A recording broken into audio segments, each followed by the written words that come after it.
few years ago, Time magazine featured a cover story on how the universe will end. When you look at the story, it basically says that for centuries and indeed millennia, human beings have wanted to know how all this would end, but unfortunately, the article goes on to say, the only way that human beings had of answering their questions was through philosophy and religion, which basically amounts to nothing more than idle speculation. Now, for the first time in the history of the human race, Time magazine tells us, science has finally moved into this area of investigation, and for the first time in our history, we have finally obtained real, solid answers to our questions about how the universe is going to end. Do you understand the attitude that is expressed towards science vis-a-vis theology and philosophy in the Time magazine article? The idea is that science is the only guide we have to knowledge of reality, and religion and theology and philosophy really amount to nothing but idle speculation. And in a world where more and more people believe that, it will be very, very difficult for them to take the gospel seriously. So I ask you, is this true?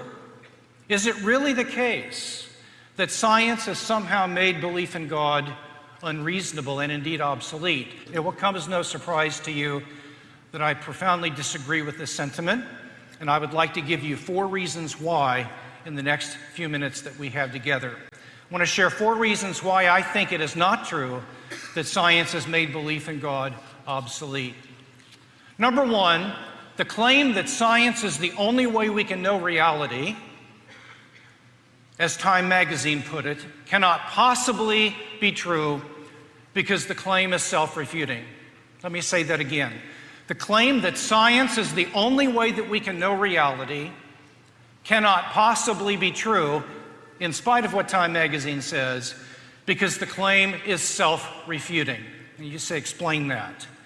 What does it mean for something to be self-refuting? What does that mean? Well, it means that it basically makes itself false. For example, the sentence, "There are no sentences in English longer than 3 words," is self-refuting. The sentence itself is longer than 3 words. So the sentence refutes itself, or the statement made uttering the sentence. The statement, "I do not exist," is self-refuting. The statement, "I can't speak a word of English," is self-refuting. The statement that there are no truths is self-refuting. And the statement that there can be no knowledge of reality outside the hard sciences is not something that can be known through the hard sciences. In fact, if you think about it, the statement, "we can't know reality outside the hard sciences," is not really a statement of science, it is a statement about science.